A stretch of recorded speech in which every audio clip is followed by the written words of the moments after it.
लाग्यो 1 किलोमिटर बाँकी अब फाइनली गाइस हामी चाहिँ धापधाम आइपुग्यो फोन चाहिँ कता बाँकी छ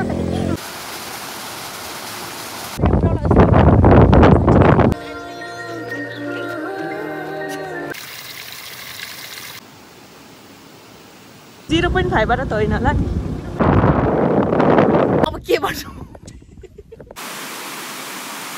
हाई सबैजनालाई स्वागत छ फेरि पनि मेरो यो अर्कै नयाँ ब्लगमा आज चाहिँ हामी धापधाम जाँदै छौं सुन्दरी जब त प्रवेश गर्यो तर आजको लागि हामी अब केही भन्न सक्दैनौं आशा गरौँ कि हामी स्कुटरमै धापधामसँग पुगौँ भन्ने कुराको तर यहीँबाट चाहिँ यस्तो अफरोड आइसक्यो सो गाइस हामी चाहिँ अलिक माथि आइसक्यो अब यहाँबाट चाहिँ धापधाम जा पुग्नको लागि चाहिँ 18 किलोमिटर रहेछ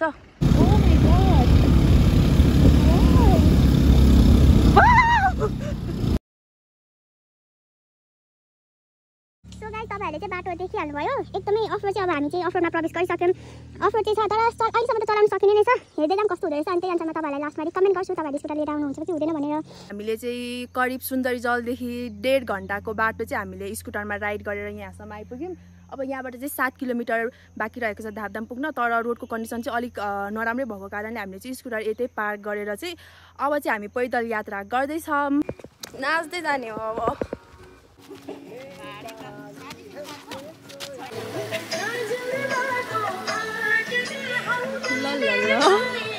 गाइस देख्न सक्नुहुन्छ हामीले चाहिँ हाम्रो पैदल यात्रा गरेको अलिकति समय पछाडि नै हामीले चाहिँ यस्तो बाटो पायौं अनि यहाँसम्म त ठिकै छ त्यस्तो धेरै हिलो त छैन तर सायद अगाडि चाहिँ पानी सहितको नै हिलो पाउन सकिएला हामी हिँड्न थालेको चाहिँ करिब 20 मिनेट जस्तो हुन लाग्यो हैन अनि हामी थोरै मात्रै यता आइपुगेको छौं अझै धेरै हिँड्न बाँकी छ घाम चाहिँ यस्तो डररो लागेछ नि यस्तो कडा छ नि के गर्नु हात साथ सबै डर्ने भयो आज तर केही छैन केही पाउनको लागि केही गुमाउनु पर्छ भनेको सायद यही होला हैन त क्यामेरामा राम्ररी आएन है तर यो डाँडा काँडाहरू यस्तो खतरा देखिरहेछ नि यस्तो खतरा त्यो बिहानको शीतलाई हटाइराखेको अनि अलिअलि शीतसँग यो घामसँग हेर्दा एकदमै धेरै राम्रो देखेको छ यो वाला झारले चाहिँ यहाँ कस्तो राम्रो बनाएको रहेछ यहाँ फोटो खिच्दा एकदमै धेरै राम्रो आउँदै रहेछ है कस्तो भइरहेको छ झर्ना साच्चै वाउ तिमीलाई त कति मजा भयो होला हाम्रो त चप्पल पनि छैन हे खुट्टा कति सफा भयो रोड चाहिँ एकदमै धेरै नै अफ रहेछ यतातिर है तपाईहरुले चाहिँ अलि ठिक्कको स्कुटर छ भने ठिक्कको सिसीको स्कुटर छ भने चाहिँ नल्याउँदै ठिक हुन्छ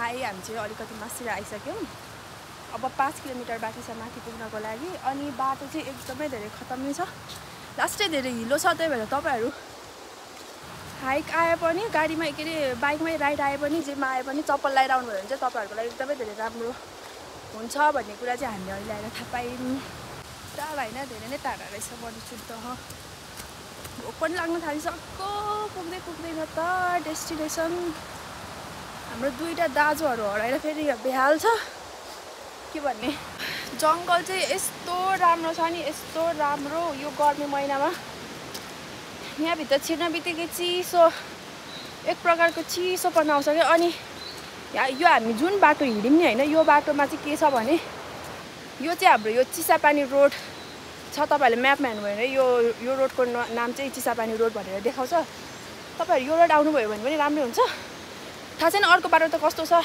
किनकि हामी त यहाँबाट आयौँ नि त तपाईहरु यहाँबाट आउनुभयो भने राम्रो हुन्छ किनभने तपाईहरु खोलाको छेउबाट तपाईहरु स्टार्ट हुन्छ हिँड्नु अनि त्यस पछाडि खोलाको छेउ हुँदै नै तपाईहरु चाहिँ धापधाम नै पुग्नु हुँदो रहेछ जस्तै लाग्यो अहिलेसम्म त एकदमै त्यही खोलाको छेउबाट हामी आइरहेको छौँ देख्न सक्नुहुन्छ यता छेउमा खोला छ अनि यता यस्तो रोड छ रोडमा चाहिँ अलिअलि हिलो चाहिँ पक्कै पनि हुनेछ तर केही हुँदैन तपाईहरुले चप्पल लगाएर आउनु भयो भने तपाईहरुलाई केही हुँदैन त्यही वाउ भ्यू यस्तो राम्रो छ है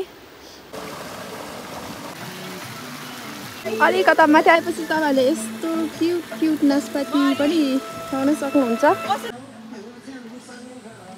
हामीले चाहिँ टक्कै एउटा बुके पनि बनाइसक्यौँ किनकि हामी आज धापधाम पुग्छौँ जस्तो छैन कस्तो राम्रो पिङ्क कलरको फुल लाग्यो मलाई यो बाटैभरि फुलहरू चाहिँ डिफ्रेन्ट वाला भ्यू हेर्दै यो रोडको बाटो हिँड्नु त मजै छ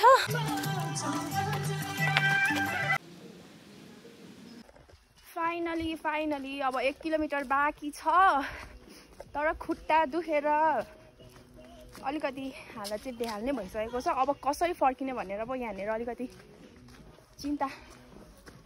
ठिक छ, अब तपाईँहरूलाई म चाँडै धामधामको अनुहार देखाउनेछु। पुग्न लागि हामी चाहिँ धामधाम आइपुगिसक्यौँ है। कति 4 घन्टाको हाइक गरेर चाहिँ हामी धामधाम फाइनली आइपुग्यौँ। अनि यस्तो खतरा छ नि धामधामको भ्यू चाहिँ यहाँनिर लास्टै खतरा छ। अनि घाम पनि लागेको छैन नि त, त्यही भएर पनि होला यस्तो राम्रो देख्छ यो। अनि चिसो चिसो हावा, हाहा। तपाईँहरू एकपल्ट आउनै पर्ने ठाउँ चाहिँ धामधाम रहेछ। आउनको लागि अलिकति दुःख भए पनि तर तपाईँहरूको सबै दुःख वर्थित हुन्छ यो भ्यू चाहिँ आई थिङ्क। सो त्यही हो, धामधाम आइपुग्यौँ हामी। धामधाम यहाँबाट चाहिँ चिसापानी पुग्न चाहिँ 3 किलोमिटर लाग्दो रहेछ।